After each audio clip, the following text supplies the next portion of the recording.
اعوذ باللہ من الشیطان الرجیم بسم اللہ الرحمن الرحیم وبہ نستعین وہو خیر المعین رب اشرح لی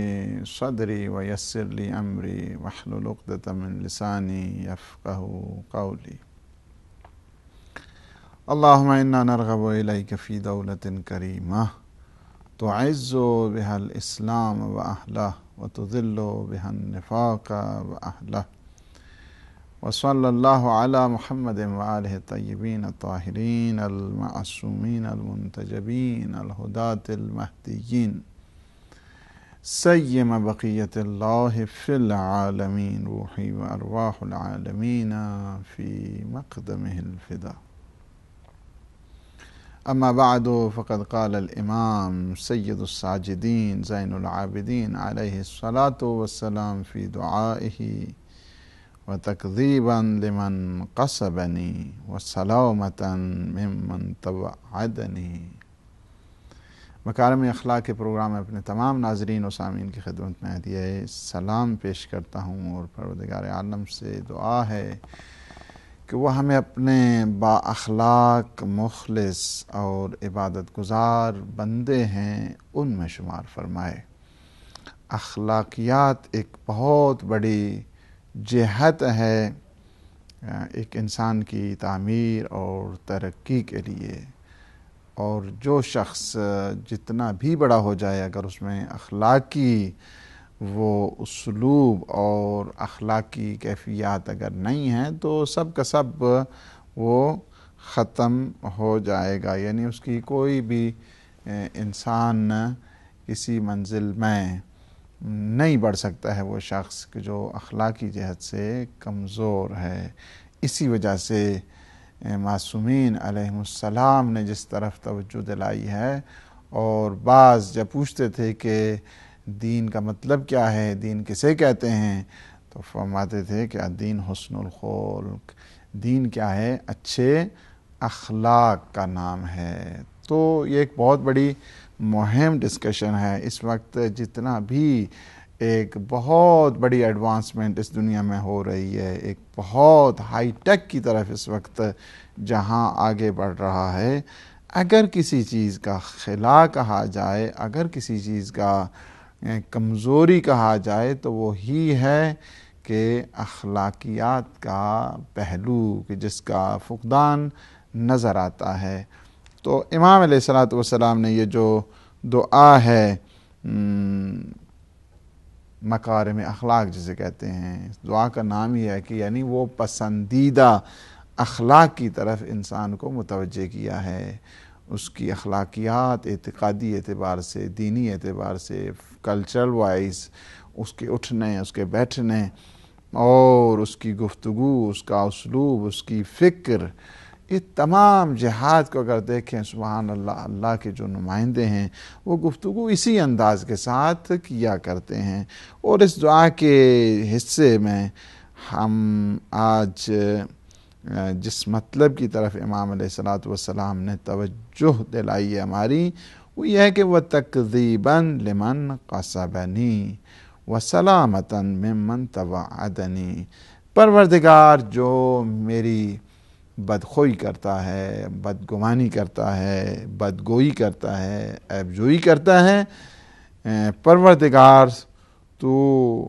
مجھے طاقت عطا فرما کہ میں اس کی اس بدگوئی کو تکذیب کر سکوں، یعنی جھٹلا سکوں، اس کا جواب دے سکوں۔ اب وہ جواب کیسے دینا ہے یہ انشاءاللہ جو ہے نا گفتگو کے دوران آ رہا ہے کہ اصل میں امام علیہ الصلوۃ والسلام کا جو مفہوم گفتگو ہے اس دعا میں، امام علیہ الصلوۃ والسلام کیا تعلیمات دے رہے ہیں اس کی طرف ہم متوجہ انشاءاللہ ہوں گے۔ وَسَلَامَةً مِمَّنْ تَوَعَّدَنِي، اور جو مجھے ڈراؤ دھمکاؤ کی اس پالیسی میں، ڈرانے دھمکانے کی جو صورتحال کرنا چاہتا ہے، پروردگار تو مجھے اس سے سلامتی اور تو مجھے اس سے حفظ اور امان عطا فرما۔ یہاں پہ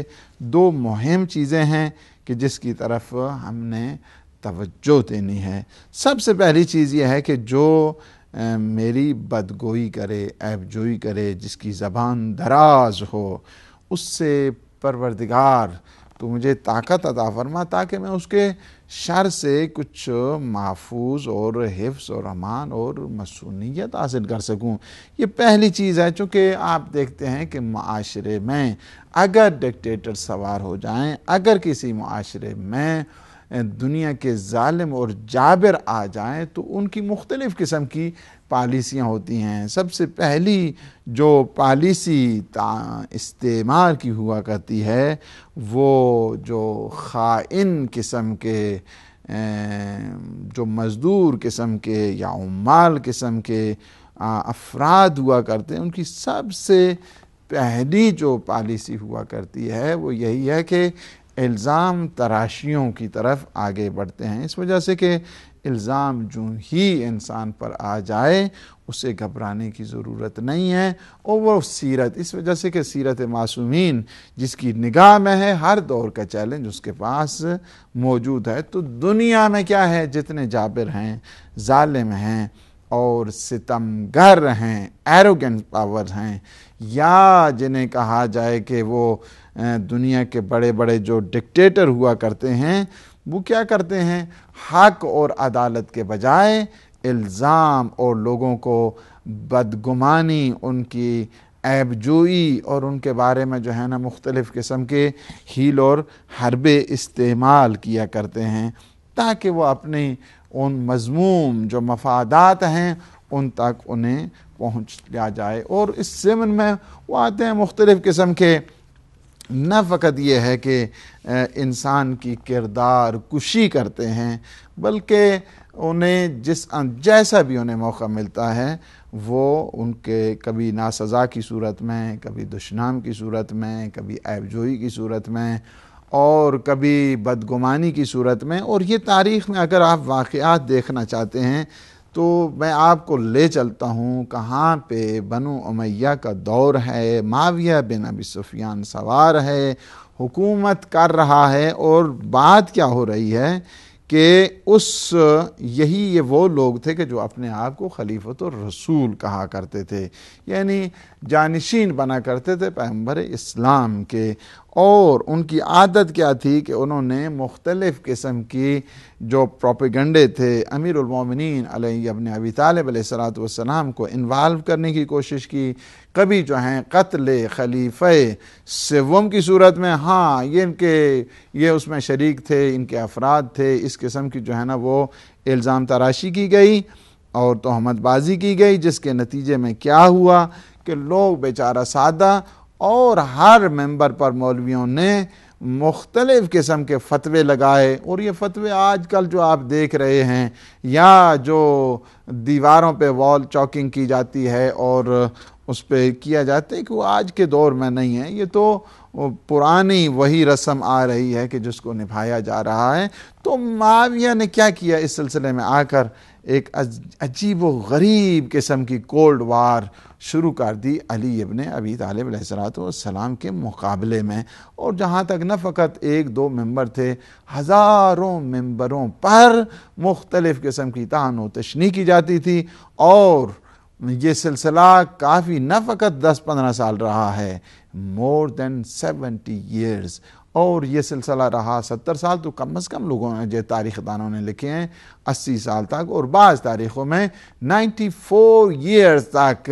یہ سلسلہ جو اتہام بازی کا تھا، ہتک اور اہانت اور مختلف قسم کی ڈس ریسپیکٹ کی جاتی رہی۔ لیکن ہمیشہ یاد رکھیں کہ جو اللہ کے لیے کام کیا کرتے ہیں وہ انہیں چیزوں کی کوئی پرواہ نہیں ہوا کرتی ہے۔ کام دنیا کے لیے ہو پھر تو ٹھیک ہے، دنیا سے اجر لینا چاہیے، کام جب خدا کے لیے ہے تو پھر گھبرانے کی کیا ضرورت ہے۔ ٹھیک ہے، وہ کیا کہتے ہیں کہ وہ فارسی کا وہ شعر کے عرفی میں اندیش زغوغاء رقیباں، وہاں ہم جب میٹرک میں تھے تو وہاں پہ دو تھے، ایک درسی ماڈل ٹیسٹ پیپر ہوتا تھا اور اس کے مقابلے میں پھر ایک آیا جو ہے نا وہ دوسرا یونیورسل ماڈل ٹیسٹ پیپر، تو اس کے جو ہے نا وہ بیک کور پہ یہ لکھا ہوتا تھا، یہ شعر تھا کہ عرفی میں اندیش زغوغاء رقیباں، آواز سگاں کم نہ کند رزق گدارا۔ تو بہر کیف یہ بنو امیہ نے یہ سازشیں کیں اور 80 سال تک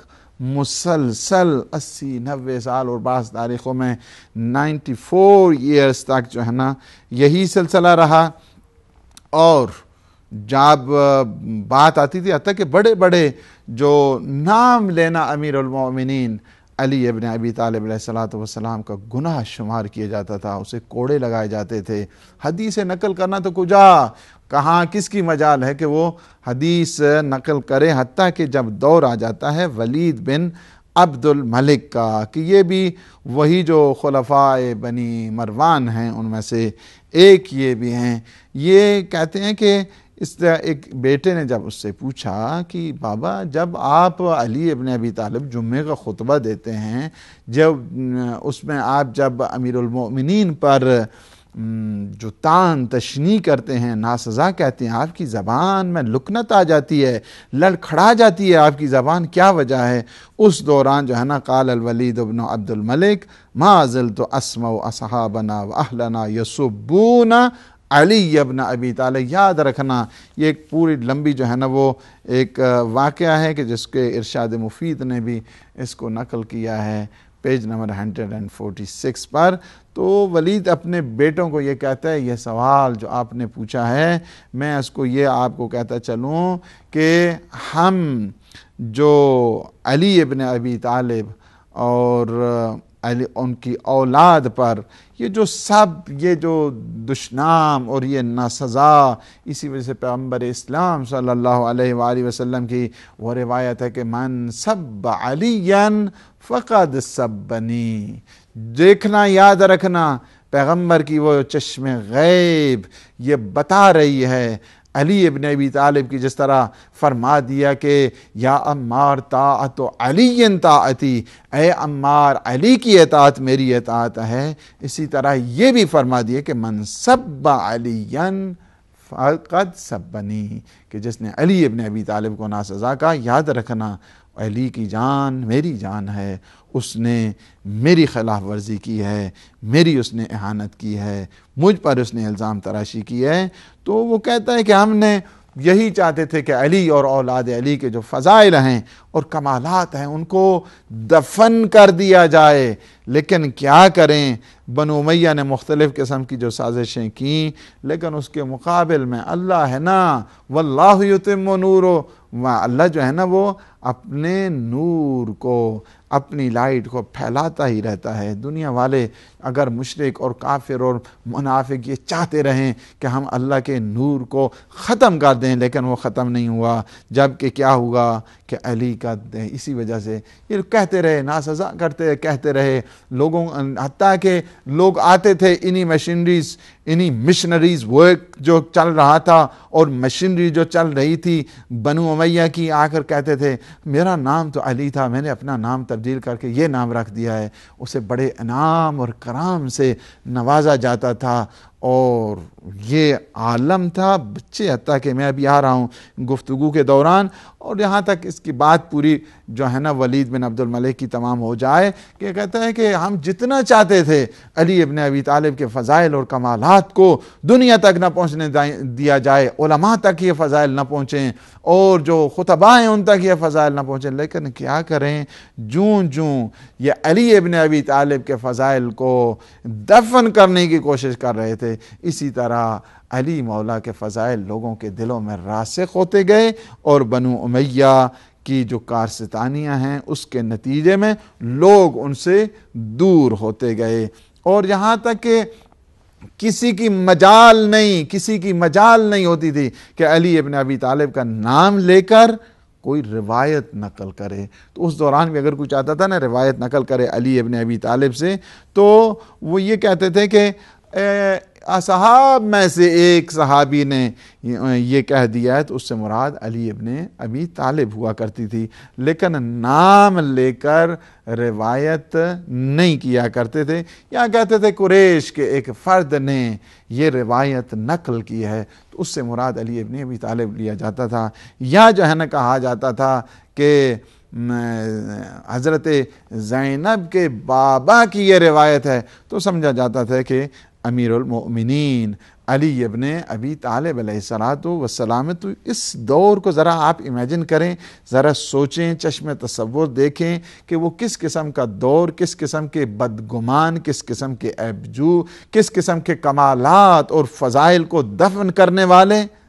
لیکن کیا ہے، علی نور پروردگار ہے، علی نور رسالت ہے، علی جمال رسالت کا آفتاب ہے. دنیا اس پہ پہرا نہیں لگا سکتی. یہ اللہ سبحانہ و تعالیٰ کے نور سے جو چمک پیدا ہوئی اس عالم میں، علی ابن ابی طالب علیہ الصلوۃ والسلام کے یہ صدقے میں فرما دیا نا کہ انا و علی من نور واحد، میں اور علی ایک ہی نور سے خلق ہوئے ہیں. تو آپ نے دیکھا، میں ایک روایات کہ پیغمبر اسلام فرماتے ہیں کہ کسی کے حد کے حرمت نہ کرو، کسی کو گالیاں نہ دو. اس وجہ سے جو کسی کو گالیاں دیتا اصل میں حقیقت میں وہ خود اپنے آپ کو گالی دے رہا تھا، خود بدبختی کا شکار ہوا کرتا ہے. پیغمبر اسلام فرماتے ہیں کہ سباب المؤمن کالمشرف علی الحلقہ. دیکھو کسی مومن کو گالیاں دینا وہ اسی طرح ہوتا ہے کہ اس کو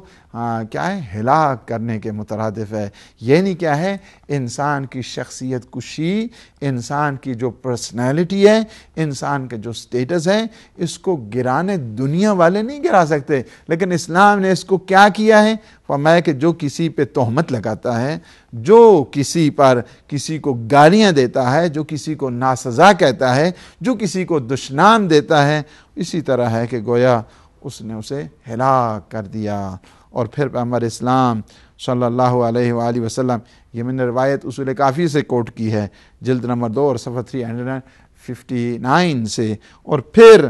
کتاب الغدیر میں اس کے جو والیوم 2 ہے اور صفحہ نمبر 174 کہ جس میں پیغمبر اسلام فرماتے ہیں سباب المسلم فسوق وقتالہ کفر، کہ ایک مسلمان کو گالیاں دینا، ایک مسلمان کو دشنام کہنا، ایک مسلمان کی بدگوئی کرنا، یہ فسق اور فجور ہے. یہ جو سنر ہیں، یہ جو فاسق ہیں، یہ ان کا کام ہوا کرتا ہے. جو اللہ کے مومن اور مخلص اور ایماندار بندے ہوتے ہیں وہ اس طرح نہیں کیا کرتے ہیں. وَقِتَالُهُ كُفْرٌ، اور ان کے ساتھ لڑائی جھگڑا جدال کرنا یہ کفر ہے. لیکن کیا کہیں کہ پیغمبر اسلام کی اس روایت پر بعض نے کہ جس طرح معاویہ ہو گیا، اس نے اس پہ عمل نہیں کیا ہے. گالیاں کے دیکھیں تو علی ابن ابی طالب پر ہزاروں ممبروں سے وہ دشنام اور بدگوئی کرایا کرتا تھا. اور جدال دیکھے تو جنگ صفین جو ہے نا وہ بھری پڑی ہے کہ جس میں ہزاروں جانیں اصحاب کی اور مؤمنین کی اس میں گئی ہیں. کیا کہیں، اور وہی صحابی کہ جس کے بارے میں خود پیغمبر فرماتے ہیں کہ عمار ابن یاسر، تجھے ایک باغیہ تقتلک فئۃ باغیہ، تجھے ایک باغی گروہ قتل کرے گا، تیری آخری خوراک دودھ ہوا کرے گی. تو یہ ہے کہ دیکھیں جنگ صفین میں کیا کیا وہ ظلم ہوا. تاکہ میں آپ کو یہاں تک بتاؤں کہ علی ابن ابی طالب علیہ الصلوۃ والسلام کا وہ صبر، وہ حلم، وہ نمائندگی پروردگار کہ جس سے اگر آپ دیکھنا چاہتے ہیں کہ اسی دوران جب جنگ صفین ہو رہی تھی تو ایک شخص نے کہا، اسی طرح ناسزا کہا اہل شام کو اور یہ معاویہ کی فوج کو. میرے مولا نے فوراً اسے جائیں فرمایا کہ مت کہو اس طرح، ہم اہل شام کی طرح نہیں ہونا چاہتے ہیں کہ جن کا کام ہی ناسزا کہنا ہے، جن کا کام ہی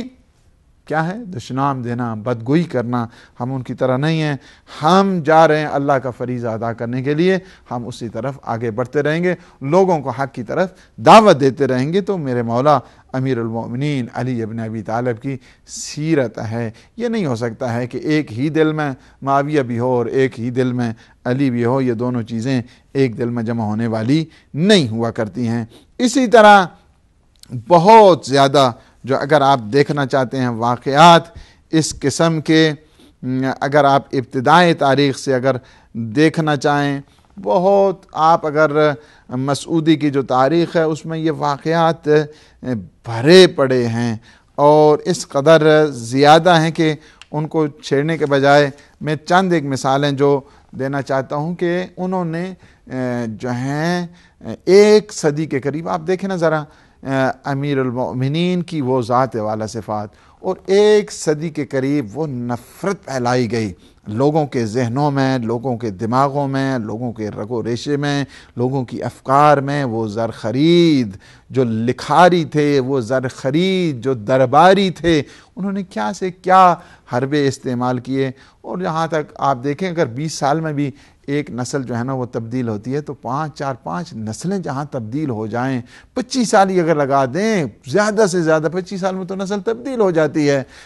جی، 25 سال بھی اگر کر دیں تو دیکھیں جہاں پہ 4 نسلیں برباد کر دی جائیں اور اہل بیت کے در سے انہیں دور کر دیا جائے، ان کا عالم کیا ہوتا ہے؟ ان کا عالم یہی ہوتا ہے نا کہ اگر اہل شام نے جب سنا کہ امیر المومنین کو ضرب لگی ہے تو شامی لوگ کہتے تھے کہ علی ابن ابی طالب کا کام مسجد میں کیا تھا؟ کیا وہ نماز پڑھا کرتے تھے؟ کیا کام تھا؟ جو اللہ کا یہ عابد مطلق جو ہمیشہ 1000 رکعت نماز پڑھنے والا، لیکن ان کے ساتھ جو ہے نا وہ کیا ہو رہا ہے. ہاں تاکہ بچوں میں جب کھیل کود ہوتی تھی اور کھیل کود کے دوران میں بھی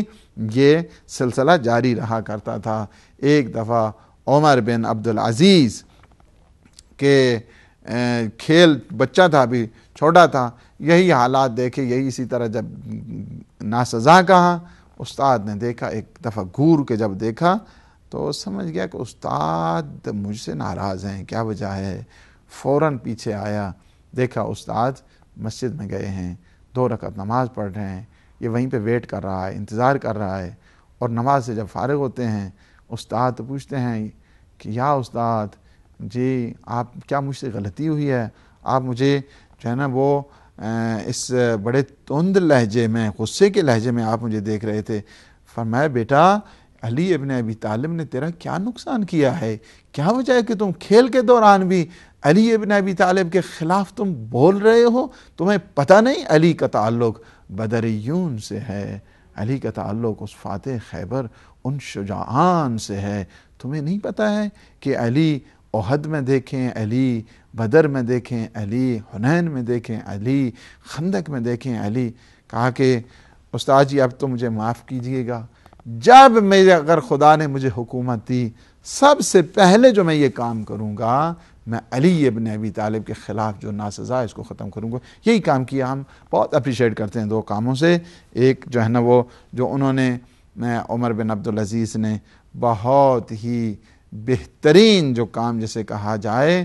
وہ یہی ہے کہ اس نے اپنے دور حکومت میں پہلے ہی دن آتے ہی منبر پہ خطبہ دیا کہ آج کے دن کے بعد کوئی علی ابن ابی طالب کے خلاف ناسزا نہیں کہہ سکتا ہے. وہی خطبے کو جمعہ کے جہاں پہ وہ سب کیا کرتے تھے، دشنام دیا کرتے تھے، اس نے وہ آیت لگوا دی ان اللہ یامر بالعدل والاحسان. تو وہی سلسلہ ہم اپریشیٹ کرتے ہیں اس وجہ سے کہ ہم حق والوں کے ماننے والے ہیں. جہاں جہاں پہ حق بات ہوتی ہے حق کا اعلان کر دیا کرتے ہیں، جہاں پہ ناحق ہوتی ہے اسے ناحق کہتے ہیں. تو یہی ہے کہ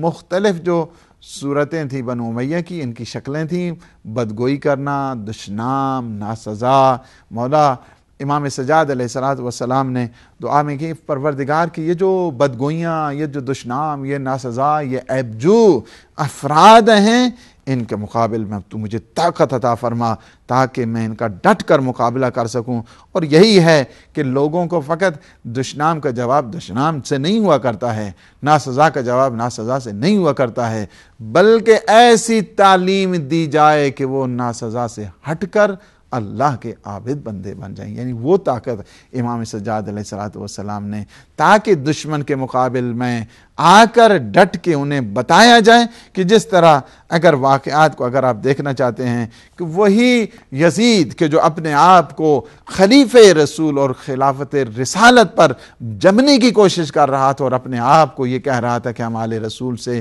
اور خلیفہ رسول ہیں، جھوٹا جو پروپیگنڈا کر رہا تھا، اسی وجہ سے کیا کیا؟ کربلا کے وارثین نے جو پیغام دیا ہے، سبحان اللہ، اس پیغام کو انسان جب دل پہ رقم کر جاتا ہے، یہی سب سے بڑا جہاد جسے کہا جائے کہ سب سے بڑا جہاد کیا ہے؟ سب سے بڑا جہاد یہ ہے کہ کلمۃ حق عند سلطان جائر.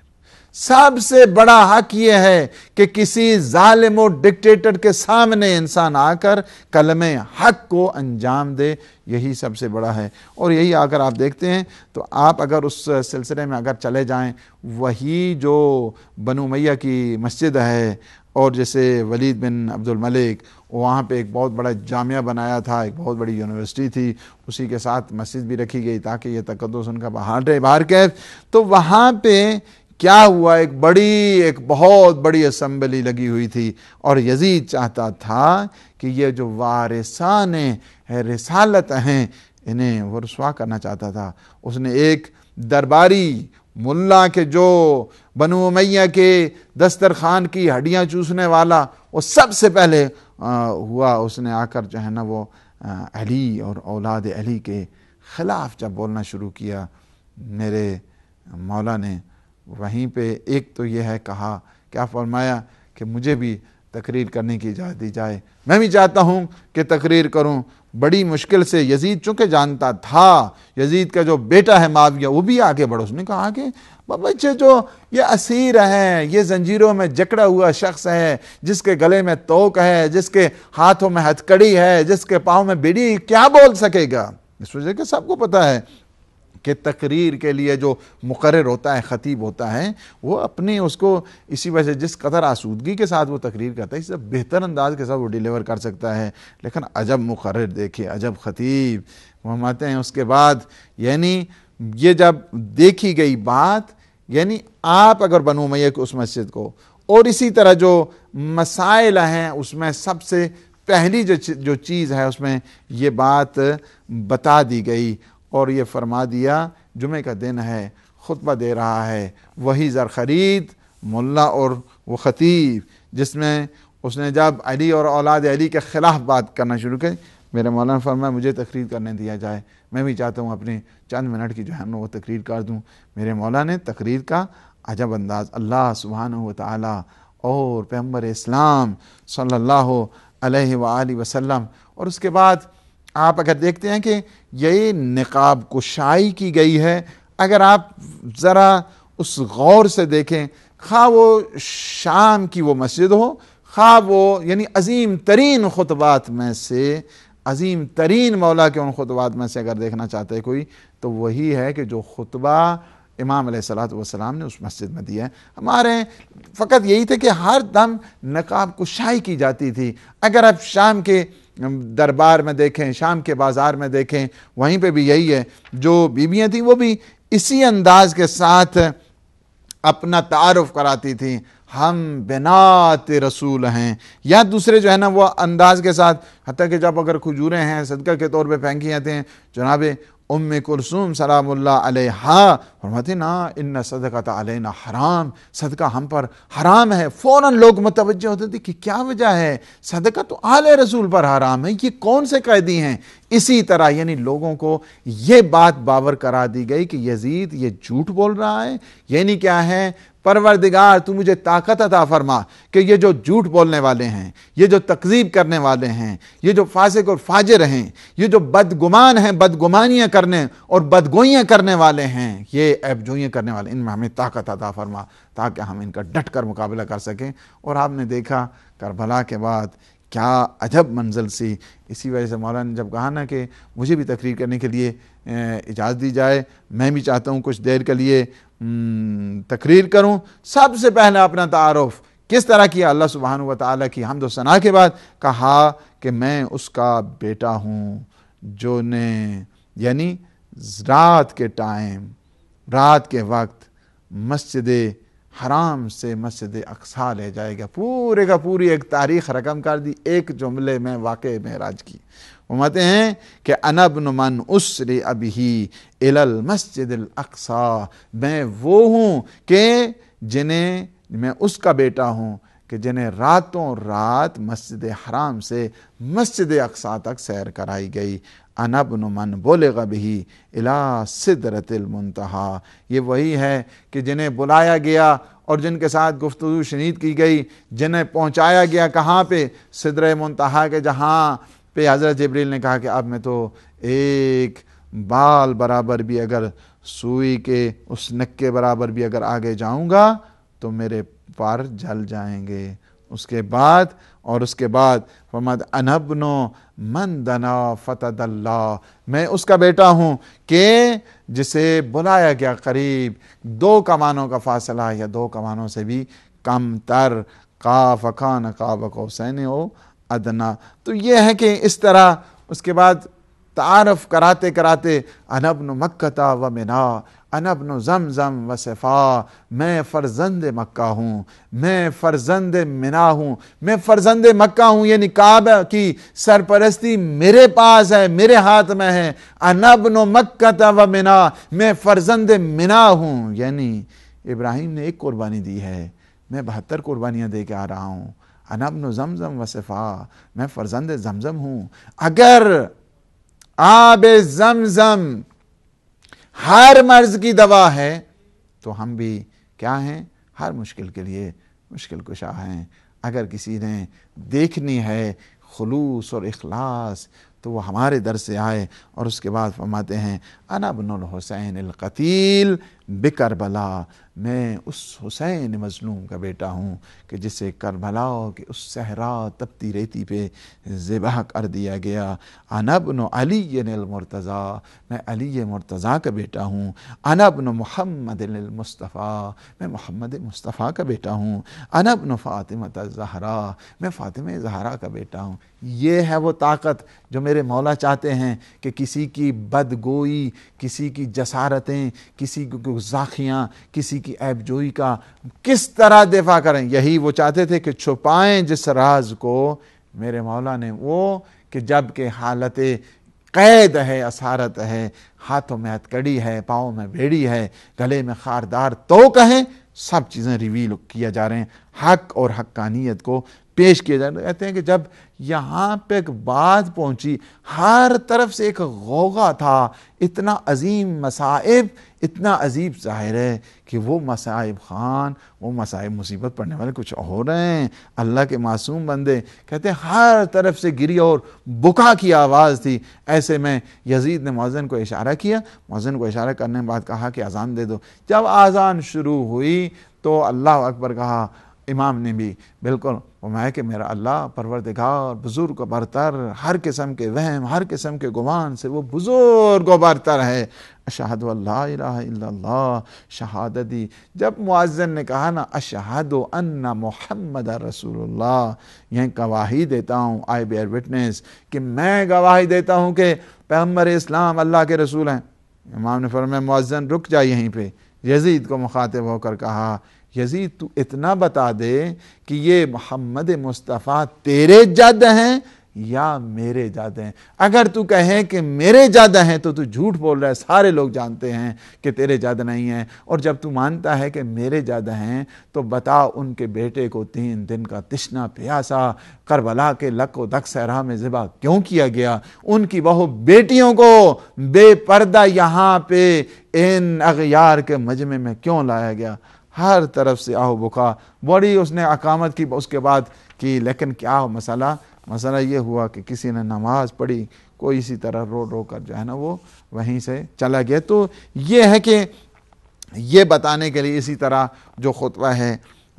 جناب سیدہ زینب سلام اللہ علیہا کا، وہ بھی انتہائی تاریخی، اور جس میں یہ بتا دیا گیا ہے کہ ہمیشہ حق اور حقانیت سر بلند ہیں۔ جو دشمنان دین و ملت ہیں ان کا کسی دم بھی، کسی صورت میں بھی کوئی ان کا حساب کتاب نہیں ہونے والا ہے۔ اور یہی ہے کہ اسی جہاں پہ وہ چاہتے تھے کہ ہم مختلف قسم کے حربے استعمال کر کے، مختلف قسم کی صورتیں بنا کے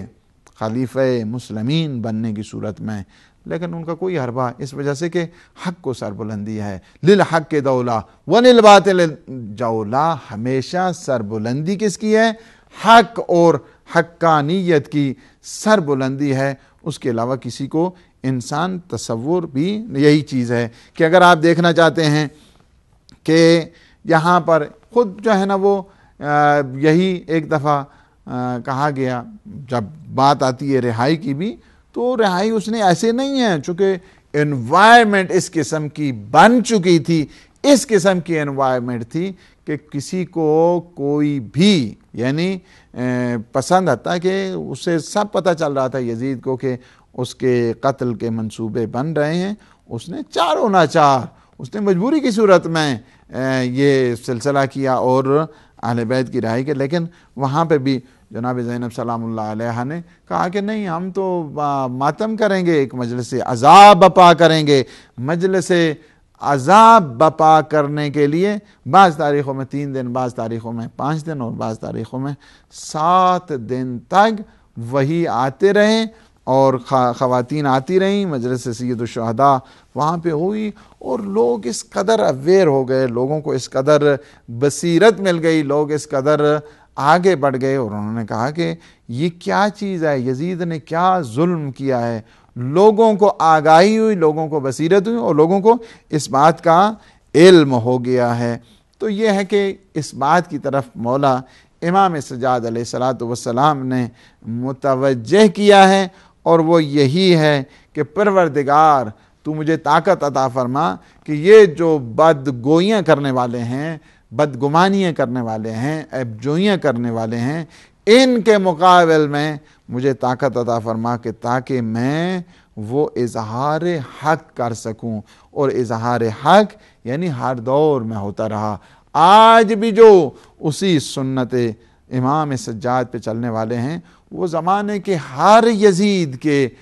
مخالف ہیں، اور ان کی ہر قسم کی بدگمانیاں، بدگوئیاں اور مختلف قسم کے حیلے حربے آج بھی وہی ناکام بنا رہے ہیں۔ اس طرف امام علیہ السلام متوجہ کر رہی ہیں، چونکہ دعائے مکارم الاخلاق کو فقط دعا کے ساتھ ساتھ اس کی تدبیر بھی جس طرح امام علیہ السلام نے بتائی ہے اس طرف آگے بڑھنا ہے۔ تو ایک تو سلسلہ جو ہے نا وہ یہ ہے، اس دعا میں اس چیز کی طرف متوجہ کر دیا گیا ہے۔ اور دوسرے یہاں پہ یہ ہے کہ تکذیباً لمن قصبنی، کہ پروردگار تو مجھے ان لوگوں پہ فتح و ارجمندی، مجھے طاقت عطا فرما کہ جو یہ بدگوئی اور عیب جوئی کر رہے ہیں۔ اس کی آپ نے متعدد جو ہے نا وہ مثالیں سنی ہیں۔ اور دوسرا جملہ جو امام علیہ السلام یہاں پر فرمانا چاہتے ہیں وہ یہ ہے، فرما رہے ہیں وَسَلَامَةً مِّمَّن تَوَعَدَنِي، پروردگار جو یہ ڈراؤ دھمکاؤ کی پالیسی رکھتے ہیں، پروردگار جو مجھے ڈراتا ہے دھمکاتا ہے، مثال دے رہے ہیں۔ اور اسی طرح اس وجہ سے کہ ائمہ معصومین کسی کے ڈراؤ دھمکاؤ والے اس میں نہیں آنے والے ہیں، جنہیں اللہ معصوم، جنہیں علم لدنی سے سرفراز کرتا ہے، جو اشجع زمان ہوا کرتے ہیں، اپنے دور کے سب سے بڑے عالم ہوا کرتے ہیں، وہ ان سے نہیں۔ فقط یہ دعا اور یہ طریقہ اور یہ سلیقہ ہم سب کو سکھایا جا رہا ہے اور اس سیرت کی طرف ہمیں متوجہ کیا جا رہا ہے کہ بار الہ جو اپنا رعب و دبدبا لگا کر یا جو چاہتا ہے کہ میں ڈرا دھمکا کر انہیں مرعوب کر لوں گا، پروردگار تو مجھے اس سے حفاظت، تو مجھے اس سے مصونیت، تو میری حفاظت فرما، تو مجھے اس سے محفوظ فرما، تو مجھے اس سے سلامتی عطا فرما۔ تو یہاں پہ ایک بہت بڑا یعنی کیا ہے کہ ایک مسئلہ خود خوف و رجا کا ہے کہ یہاں پہ ہر مومن کو اور ہر مسلمان کو چاہیے کہ وہ زندگی اپنی خوف و رجا کے، خوف و رجا خدا کے بارے میں ہے۔ یعنی کیا ہے، ہمیشہ خوف میں اس جہت کے ساتھ رہے، اپنے اعمال کو جب انسان دیکھے، کہا کہ اس کی عطائیں کیسی، میرے اعمال کیسے، انسان کو خوف آنے لگے۔ اس کو کہتے ہیں منزل خوف۔ اور رجا کی منزل کیا ہے؟ رجا کی منزل یہ ہے کہ مومن ہمیشہ خوف و رجا کے درمیان ہی رہا کرتا ہے۔ خوف اپنے اعمال کو دیکھتے ہوئے ہوتا ہے، اور رجا اس کی رحمتوں اور برکتوں کے صدقے میں ہوا کرتی ہے کہ وہ پروردگار کتنا عظیم ہے، کتنا رحیم ہے، کتنا مہربان ہے، اور کتنی اس کی رحمتیں اس عالم میں چھائی ہوئی ہیں۔ جب اس کی رحمتوں پہ نگاہ ہوتی ہے تو انسان رجا، امید کی صورت اختیار کرتا ہے۔ اور اسی وجہ سے کہ وہ لوگ جو یاس اور نا امیدی میں زندگی گزارنے والے ہیں، وہ تو مومن نہیں ہوا کرتے ہیں۔ لا تقنطوا من رحمت اللہ، اللہ کی رحمت سے انسان کو مایوس نہیں ہونا چاہیے۔ تو یہ ہے کہ متوجہ اس طرف کر دیا گیا ہے کہ مومن کی زندگی خوف و رجا کی ضرورت میں، خوف و رجا، خوف اللہ سبحانہ و تعالیٰ کا ہے۔ اسی وجہ سے امام حسن مجتبیٰ علیہ السلام فرماتے ہیں کہ جو اللہ سے خوف کھاتا ہے اس سے دنیا کی ہر چیز خوف کھاتی ہے، اور جو اللہ سے خوف نہیں کھاتا پھر وہ ہر ایک سے ڈرا کرتا ہے۔ معمولی مکھی آ جائے اسے بھی وہ ڈرتا رہتا ہے، طاقتوں سے ڈرتا رہتا ہے، استعمار سے ڈرتا رہتا ہے۔ تو کیا ہے کہ جو اللہ سے ڈرا کرتے ہیں اس سے ہر ایک ڈرا کرتا ہے، جو اللہ سے نہیں ڈرتا وہ ہر ایک سے ڈرا کرتا ہے۔ مومن ہمیشہ دونوں حالتوں میں ہوا کرتا ہے، خوف اور رجا کی صورت حال میں زندگی گزارا کرتا ہے۔ اپنے ان اعمال کو دیکھ کر، اپنی رفتار کو دیکھ کر، اپنے کردار کو دیکھ کر، اپنی سیرت کو دیکھ کر، اپنے ان احوال کو دیکھ کر انسان کہتا ہے کہ آہا یہ میری زندگی اس طرح ہے، اور ادھر سے اللہ سبحانہ و تعالیٰ کی رحمتیں برس رہی ہیں، اور یہ اپنا نقص کو دیکھ کر ہمیشہ مغفرت طلب کرتا ہے، توبہ کرتا ہے۔ پروردگار تو نے یہ اتنی رحمتیں اور برکتیں نازل کی ہیں، لیکن میری طرف سے دیکھ کہ یہ کچھ بھی نہیں، یہ نکما، یہ نکارا، یہ ناقص۔ انسان کو خوف آتا ہے۔ اور دوسری طرف کیا ہے؟ دوسری صورتحال اس میں یہ ہے کہ ہمیشہ جب اللہ سبحانہ و تعالیٰ کی عنایات اور احسانات کو سامنے رکھتا ہے تو پھر انسان رجا کی صورت انسان میں آ جاتی ہے کہ وہ بڑا کریم ہے، وہ بڑا رحیم ہے، وہ بڑا مہربان ہے، وہ رب العالمین ہے، وہ مالک ہے، وہ ہر قسم کے شر سے محفوظ رکھنے والا ہے، وہی ہے سب سے بڑا توانا توانگر، وہی ہے قادر مطلق، وہی ہے omnipotent and omnipresent God، اللہ سبحانہ و تعالی۔ اس وجہ سے انسان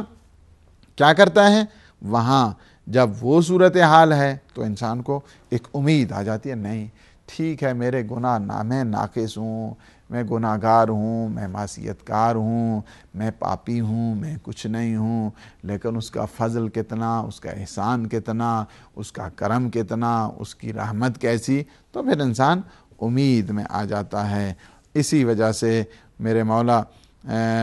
فرماتے ہیں، حضرت امام جعفر صادق علیہ السلام وَأَرْجُ اللَّهِ عَزَّ وَجَلَّ رَجَاءً لَا يَجُرُّكَ عَلَى مَعْصِيَةٍ، یعنی اس طرح تم اللہ سبحانہ و تعالیٰ کے تم امیدوار بن جاؤ، اس طرح تم امید رکھو کہ کوئی تم جو ہے نا اس پہ مصیبت جب تم پہ یا معصیت یا اس قسم کا گناہ سرزد نہ ہونے پائے، یعنی اللہ سبحانہ و تعالیٰ کا خوف تمہارے دل میں ایسا ہو اور اس کی رحمت سے تم اس طرح امیدوار ہو جاؤ اور اس کی رحمت سے تم مایوس نہ ہو جانا۔ تو یہاں تک ہے کہ اب یہ ہے کہ پروردگار، یعنی اس جملے کی طرف کہ امام فرماتے ہیں کہ وَسَلَامَةً مِّمَّن تَوَعَدَنِي، پروردگار جو مجھ میں روب اور جلال اور مختلف قسم کی ڈرانے دھمکانے کی جو پالیسی رکھتا ہے، پروردگار میرا روب اس میں داخل کر دے، تو مجھے طاقت عطا فرما کہ تاکہ میں اس کے شر سے محفوظ رہوں، سلامت رہوں۔ تو یہاں پہ آپ اگر دیکھنا چاہتے ہیں کہ یہ جو ہے نا وہ اللہ سبحانہ و تعالیٰ یعنی نصرت بالرعب، پیغمبر اسلام صلی اللہ علیہ وآلہ وسلم بھی روایت میں ارشاد فرماتے ہیں کہ نصرت بالرعب، کہ مجھے اللہ سبحانہ و تعالیٰ نے نصرت عطا کی، رعب دبدبا جلال اللہ یہ عطا کرنے والا ہے، اور اسی عطا کے سلسلے میں یہ ہے۔ اور پھر یہاں تک قرآن بھی ارشاد فرما رہا ہے کہ سَنُلْقِي فِي قُلُوبِ الَّذِينَ كَفَرُوا الرُّعْبَ بِمَا أَشْرَكُوا بِاللَّهِ، اللہ سبحانہ و تعالیٰ نے کیا کیا کہ عنقریب خدا یہ کافروں کے دلوں کو میں جو ہے نا ان کے دلوں میں رعب اور دبدبا اور ہراس اور خوف اس میں ڈال دے گا کہ وہ جو انہوں نے ظلم کیا ہے عظیم کہ اس وجہ سے کہ انہوں نے جو شرک کیا ہے اور اس شرک کے مقابل میں یہ جو ظلم ہے، اس وجہ سے کہ شرک بہت بڑا ظلم ہے، اس ظلم کے جو انہوں نے مرتکب ہوئے ہیں کفار مشرکین، اللہ سبحانہ و تعالیٰ ادھر سے مومنین کے دلوں میں اس قدر وہ جلال عطا فرمائے گا کہ ان کا جو جلال ہے، روب ہے، ان کے سینوں میں آ جائے گا۔ اور جس طرح وہی خیبر کے واقعات کو اگر آپ دیکھنا چاہتے ہیں یا مختلف جو جنگیں ہوتی تھیں اسلام، یہاں تو چند انگشت جو ہے نا انہیں شمار لوگ ہوا کرتے تھے، لیکن اس کے باوجود وہ کفار مشرکین کے جو ہزاروں کی تعداد میں آیا کرتے تھے، اللہ سبحانہ و تعالیٰ ان کے دلوں میں ان کا روب ایسا ڈالتا تھا کہ وہ اسی طرح الٹے پاؤں بھاگ کے چلے جایا کرتے تھے۔ تو یہ ہے کہ یہ روب اور جلال اللہ سبحانہ و تعالیٰ کی عطا ہے کہ اور یہی چاہتے ہیں کہ وہ جو چاہتے ہیں نا ڈرا دھمکا کے پروردگار تو مجھے سلامتی عطا فرما، یعنی میں ان کے مقابل میں اس قدر جو ہے نا وہ قیام کر سکوں، مقابلہ کر سکوں، اور تاکہ وہ ہمارے کچھ بگاڑ نہ سکیں۔ وَأَعِدُّوا لَهُم مَّا اسْتَطَعْتُم بِالْقُوَّةِ وَأَعِدُّوا لَهُم مَّا اسْتَطَعْتُم مِّن قُوَّةٍ مِّن رِّبَاطِ الْخَيْلِ تُرْهِبُونَ بِهِ عَدُوَّ اللَّهِ وَعَدُوَّكُمْ۔ دیکھو تم اپنی ہر طاقت کو کیا کرو، تم اس میں اب توانائیاں پیدا کرو، صلاحیتیں پیدا کرو، فیکلٹیز پیدا کرو۔ یہ نہ دیکھا کرو وہاں پہ ہاں جی یہ جو ہے نا اس جنگ کے سلسلے میں نہیں، بلکہ ہر جہت کے ساتھ آپ نے قوت اختیار کرنی ہے۔ علمی میدان ہو تو تمہیں استطاعت اس قدر علمی ہونی چاہیے، اگر جو ہے نا فکری میدان ہو تو ہمیں استطاعت فکری ہونی چاہیے، یعنی ہر جہت سے اپنی قوت کا کیا کرنا ہے، مظاہرہ کرنا ہے۔ قوت کا مظاہرہ کیا ہے؟ ہر جہت کے ساتھ کرنا ہے، علمی اعتبار سے، فکری اعتبار سے، اور جانی اعتبار کے ساتھ، مالی اعتبار، اور جہاں وہ قوت اور طاقت کی بات ہے وہاں تک ہر جہت کے ساتھ مقابلہ کرنا ہے۔ یہ مسلمان یہ نہیں ہے کہ پڑھائی میں کمزور رہیں، یہ نہیں ہے کہ تعلیم میں اس کی طرف آگے نہ بڑھیں، یہ نہیں ہے کہ وہ جو ہے نا فن اور ہنر اور پریکٹس اور ان چیزوں میں جو ہے نا وہ آرٹ میں وہ پیچھے رہ جائیں۔ مسلمان کے لیے ذمہ داری ہے وہ آگے بڑھے، ہر میدان، ہر فیلڈ میں جہاں پہ انسانوں کی خدمت ہے انہیں چاہیے کہ اس خدمت میں سارے کے سارے اس میں شامل ہو جائیں، تو اس طرف متوجہ کیا گیا ہے۔ اور جہاں تک کہ بتا دیا گیا کہ دیکھنا ہمیشہ اس بات کی طرف نگاہ کرنا، کس بات کی طرف؟ کہ جو بھی کسی انسان کو، کسی مسلمان کو ڈراتا ہے جان بوجھ کر، یا جو ہے نا ان کو ستاتا ہے، خواہ وہ دنیا کے کسی جگہ کا باشندہ ہو، رہنے والا ہو، ریزیڈنس اس کی جہاں پہ بھی ہو، اس کو کوئی بھی دین، جتنے بھی ادیان ہیں آسمانی، اس کو اپریشیٹ نہیں کرتے، بلکہ اس کے فسق اور فجور اور اس کے جو غلطی ہے اور اس کی جو فاسقی ہے تو اس پہ سارے کے سارے اکٹھا ہیں۔ جہاں پہ بھی ہے، ہمیشہ بات یاد رکھیں کہ جہاں پہ یہ نیگیٹو فورسز ہوا کرتی ہیں، جہاں پہ شیطانی طاقتیں ہوا کرتی ہیں، وہ ہمیشہ ان کا کام ہی ڈراؤ دھمکاؤ کی پالیسی پہ رہا کرتا ہے، اس کے علاوہ ان کے پاس کچھ نہیں ہوا کرتا۔ تو وہ جہاں پہ ہو، جس جگہ بھی ہو، پبلک کو وہ ہمیشہ اسی میں رکھتے ہیں کہ انہیں ڈرا کے رکھو، تاکہ اپنی جو ہے نا وہ مفادات اور اپنی کمزوریاں چھپی رہیں، تاکہ لوگوں میں وہ فکر اور پرواز فکری نہ آئے، جس کی وجہ سے وہ مختلف قسم کے حربے استعمال کرتے ہیں۔ اس میں سے ایک بہت مہم روایت ہے امام جعفر صادق علیہ السلام کی ہے، فرمایا کہ من روع مؤمنا بسلطان لیصیبہ منہ مکروہ فلم یصبہ فہو فی النار۔ جو کسی کیا کرتا ہے، کسی مومن کو اس وجہ سے کہ کسی ظالم اور ڈکٹیٹر اور اقتدار رکھنے والے اس سلطان سے ایذا رسانے کے لیے، اسے آزار و اذیت پہنچانے کے لیے اسے ڈراتا ہے کہ ہم جو ہے نا تمہاری اس طرح کر دیں گے، یہ شکایت ہو جائے گی، وہ ہو جائے گی، جس طرح دنیا میں چل رہے ہیں. تو فرمایا کہ اگر کوئی اس قسم کے کسی مومن کو ڈراؤ دھمکاؤ کی پالیسی میں رکھتا ہے، فرمایا کہ فلم یصبہ فہو فی النار، اگر وہ اس تک مصیبت نہ پہنچے تب بھی وہ کیا ہے، اس کا ٹھکانہ کیا ہے، جہنم ہے، اس کا ٹھکانہ جہنم ہے. وَمَنْ رَوَّأَ مُؤْمِنًا بِسُلْطَانٍ لِيُصِيبَهُ مِنْهُ مَكْرُوهٌ فَأَصَابَهُ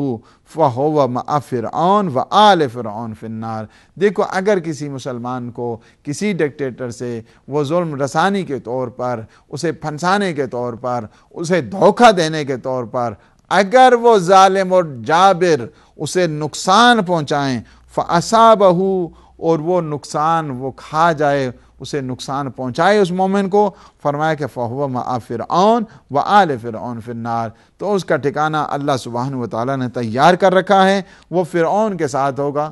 اور آل فرعون کے ساتھ ہوگا. ٹائم ہمارے اختتام پر ہے، انشاءاللہ میں یہ چند جو روایتیں پڑھ کے ختم کر رہا ہوں. ایک جو ہے مہم واقعہ، یعنی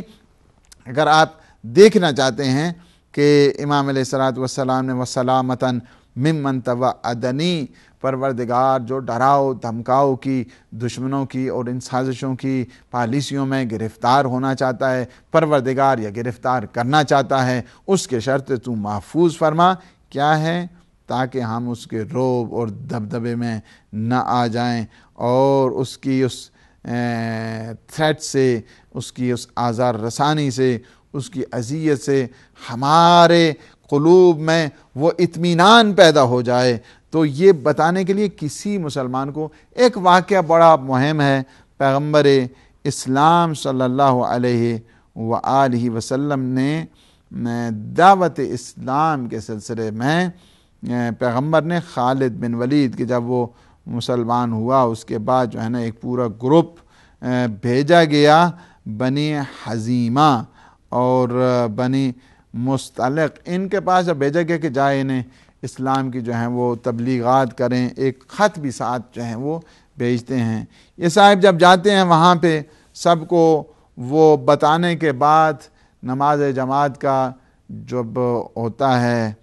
سلسلہ، تو زمانے جاہلیت میں کیا ہو گیا تھا کہ خالد بن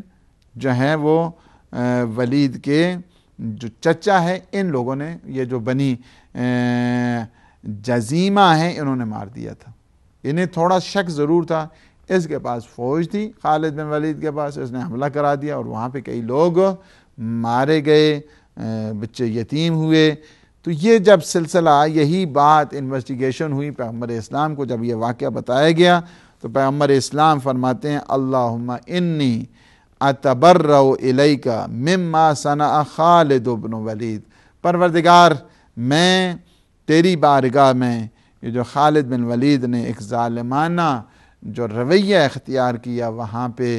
وہ بنی جزیمہ کے ہاں، پروردگار میں اسے اظہار برات کرتا ہوں، میں اظہار بیزاری کرتا ہوں. یہ جب واقعہ اس کے بعد ہوا، کہتے ہیں اس واقعے کے بعد پیغمبر اسلام نے کیا کیا، امیر المومنین علی ابن ابی طالب علیہ السلام کو بھیجا مبلغ بنا کے کہ جائیں اس بنی جزیمہ میں جا کر جو خالد بن ولید نے ایک ظالمانہ طریقہ کار اختیار کیا ہے، وہاں پہ جا کر کچھ ان لوگوں کو مثبت پہلو جو اسلام کے ہیں ان کو جا کر بتایا جائے، انہیں اسلام کے نزدیک لایا جائے، ان کے دلوں میں اگر کسی قسم کی کوئی بات ہے اس بات کو جو ہے نا وہ محو کر دیا جائے. کہتے ہیں کہ پیغمبر اسلام نے کچھ جو مال دیا تھا وہ بھی لے گئے، اور جب واپس امیر المومنین آئے تو پیغمبر اسلام نے وہ رپورٹ پوچھی کہ وہاں پہ کیا ہوا، اخبرنی بما صنعت، کہ وہاں پہ آپ نے کیا کیا کیا ہے. تو اس کے بعد امیر المومنین نے، اللہ کے ولی ہمیشہ ہر ایک کا خیال کیا کرتے ہیں، ہر انسان کے بچے ہوں، جوان ہوں، بوڑھے ہوں، عورتیں ہوں، جو بھی ہیں ان سب کا خیال رکھا کرتے ہیں. تو امیر المومنین نے بتایا فقال یا رسول اللہ امد تو فآتیت لکل دم دیتن، یا رسول اللہ جتنے وہاں پہ مقتول ہوئے تھے میں نے ہر ایک کا دیا ادا کر دیا ہے، اور جتنے وہاں پہ کسی کا مال ضائع ہوا تھا میں نے اس مال کو بھی واپس کر دیا گیا ہے، اور جو میرے پاس جو پیسہ بچا تھا حیوانوں کی جو کچھ چیزیں جہاں پہ وہ کھاتے پیتے تھے ان کی خراب ہوئی تھیں میں نے اس پہ بھی پیسہ لگا دیا ہے، حتیٰ کہ وہ جو بچے روئے تھے اس دوران ان کے گریہ و زاری کے لیے ان کی گریہ کیا تھا۔ ظاہر ہے جن کا باپ چلا گیا ہو، جن کے بیٹے چلے گئے ہوں، جن کے عزیز و اقارب چلے گئے ہوں، وہاں پہ جو گریہ زاری تھی فرمایا کہ میں نے ان کی بھی دلاسے کے لیے، دل جوئی کے لیے انہیں بھی عطا کر دیا۔ تو اللہ کے اولیاء، اللہ کے ولی اس طرح حفاظت کیا کرتے ہیں ہیومن رائٹس کا، جو حقوق العباد ہوتے ہیں اس طرح تحفظ کیا کرتے ہیں۔ اللہ کے نمائندے کبھی یہ جدال قتال دھینگا مشکی فساد اس طرف نہیں بڑھا کرتے ہیں۔ تو جہاں پہ یہ ہے کہ ایک دین شناس جب فرد کو بھیجا گیا تو اس نے مصیبتوں کو ٹالا، لوگوں کے دلوں کو قریب کیا، لوگ اسلام کی گرویدہ ہو گئے، لوگ اسلام سے محبت کرنے والے ہو گئے۔ یعنی کیا ہے، ہٹ درمی انسان کو ہر دم نقصان پہنچایا کرتی ہے۔ یہ جو پریجڈس ہوا کرتی ہے، تعصب ہوا کرتا ہے، ہوا پرستی ہوتی ہے، خواہش نفس ہوا کرتی ہے، انسان کو سوائے ذلت کے کسی اور طرف نہیں لے جاتی ہے۔ مولا امام سجاد نے یہاں ان دو جملوں میں ایک تو یہ ہے کہ پروردگار جو یہ بدگوئیاں کرتے ہیں، بدخوئیاں کرتے ہیں اور جسارتیں کرتے ہیں، دشنام اور ناسزا کہتے ہیں، پروردگار جو عیب جوئیوں کی طرف آگے بڑھتے ہیں، تو مجھے طاقت عطا فرما تاکہ میں اس کا توڑ کر سکوں۔ دوسرا یہ ہے کہ مولا نے یہ دعا کی، پروردگار یہ جو جابرانہ اور آمرانہ پالیسیاں رکھنے والے ہیں، ڈکٹیٹر ہیں، یہ چاہتے ہیں کہ ہم ڈراؤ دھمکاؤ کی اس پالیسی میں پروردگار تو طاقت عطا فرما تاکہ میں ان کی اس تبلیغات کے اس پروپیگنڈے کے مقابلے میں ہم جو ہے نا وہ سیسا پلائی ہوئی دیوار بن سکیں، اور تو ہم میں وہ روب اور جلال عطا فرما تاکہ ہم دنیا کی یہ جو نیگیٹو جو انسانوں کے دشمن ہیں ان کے مقابل میں ہم کام کر سکیں۔ تو یہ ہے کہ پیس کا میسیج دیا، سلامتی کا میسیج دیا۔ مولا امام سجاد علیہ السلام نے ہمیشہ یہ کہا کہ دیکھو ظلم کے خلاف رہنا، مظلوم کا ساتھ دینا۔ پروردگار تجھ سے دعا ہے کہ تو ہماری ان لمحات کو اپنی عبادت میں شمار فرما۔ ہمارے جو مومنین مومنات اس وقت دیکھ رہے ہیں، ہدایت ٹی وی کے جتنے ناظرین ہیں، پروردگار تو انہیں اپنی حفظ اور امان اور انہیں ہر قسم کے جو عیب جو اور دنیا کے بدگو افراد ہیں ان سے محفوظ فرما۔ خدایا بحق محمد و آل محمد ہماری ہدایت فیملی کو پروردگار دن دوگنی رات چوگنی ترقی نصیب فرما، ان کے حاسدین کو پروردگار ان کے شر سے نے محفوظ فرما۔ خدایا بحق محمد و آل محمد ہدایت ٹی وی کے پروردگار جتنے بھی افراد مدد کرنے والے ہیں، دامیں درہمیں سخنیں، پروردگار تو ان کی حفاظت فرما، انہیں دشمنوں کے شر سے محفوظ فرما۔ پروردگار ہدایت ٹی وی کو حاسدین کے شر سے محفوظ فرما۔ خدایا بحق محمد و آل محمد تمام مسلمانوں میں اتفاق اور اتحاد کی نعمت عطا فرما، اور جو مسلمانوں میں نفاق پھیلانا چاہتے ہیں، جو مسلمانوں کو آپس میں لڑانا چاہتے ہیں، پروردگار تو ان کے شر کو ان کی اپنی طرف پلٹا دے۔ ہمارے مولا اور ہمارے آقا، ہمارے وارث اور ہمارے جو ذخیرہ پروردگار تو نے اس امن اور سلامتی اور عدالت کے قیام کے لیے ذخیرہ کیا ہوا ہے، ہمارے زمانے کے امام قطب عالم امکان کے ظہور پر نور میں تعجیل فرما، ہمیں اپنے امام کے ناصرین مجاہدین اور مبلغین میں شمار فرما۔ والسلام علیکم ورحمۃ اللہ وبرکاتہ۔